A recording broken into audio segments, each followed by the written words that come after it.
Ito yung paraan para magbago, para bigyan ng panibagong buhay na naman.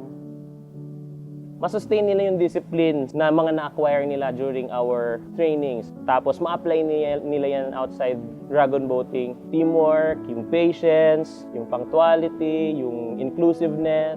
The diversion program started in 2015. Before that, ang ginagawa ng barangay was very much like any other barangay in the Philippines na mayroong problema sa kabataan. Search for them, habulin, lagay sa police station, tawagin ng parents, tawagin si SSDO, or the social workers that is. And then, pagkatapos niyan, balik na naman sa bahay. And then habulan na naman the next day. It was not a proactive approach to a problem. It was actually adding more to the problem. Dr. Jake Valeroso, one of the board members din ng Team Basecamp Dragons that time. Actually, Doc Jake asked si Kagawad Ray for a community service na pwede namin gawin as a team. And he brought up this idea na bakit hindi natin i-introduce sa CICL yung sport?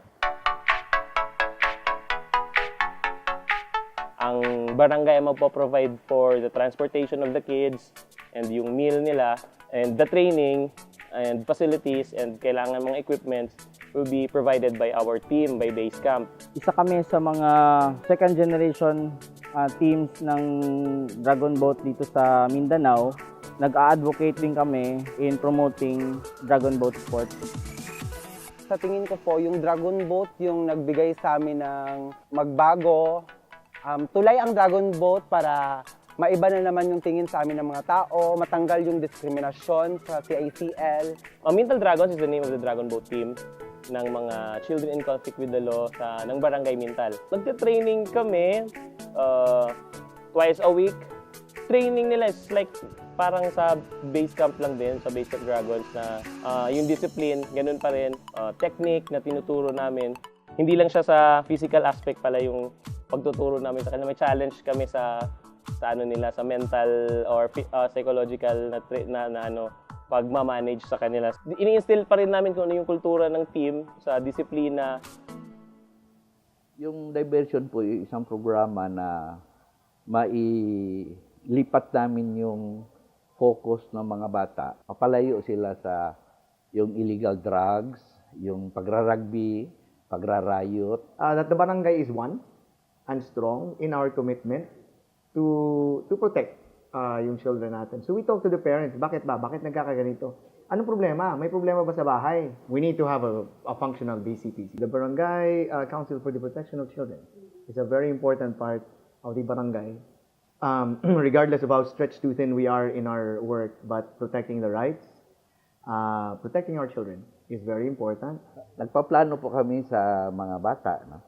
In terms of survival, development, and other for basic na kailangan ng bata.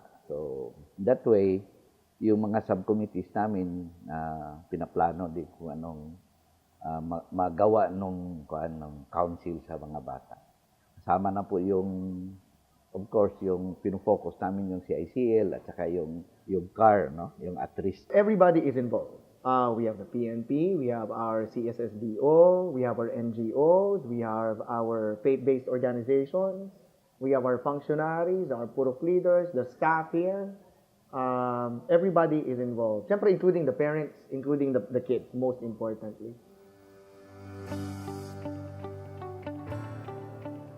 Ako yung dating leader ng grupo na ang tigas ng ulo, pabigat sa buhay, ako yung masama. Binago niya ako sa paraang magpasensya. Binigyan niya ako ng pasensya, binigyan niya ako ng pangarap, binigyan niya ng kulay, hindi lang yung buhay ko, kahit yung mga kasama ko. Tulay ang Dragon Boat dahil dun sa nakatrabaho na ako. So sa ngayon, nakakatulong na sa pamilya, nag-iba na yung mundo. Imbis na noon, ako yung pabigat, ngayon, ako na yung nakakatulong sa pamilya. We want one community and we have to face everything with an open heart and an open mind para po we can find an opportunity. There is always an opportunity regardless of how dire a situation is, and I'm very confident If you look in the goodness of your heart, and if you look in the goodness of the person right in front of you who's asking for help, it may be implied, it's not explicit, but look into the eyes of that child. She is asking for an opportunity po. Yun po ang makikita nyo sa mga mata po ng ating mga bata.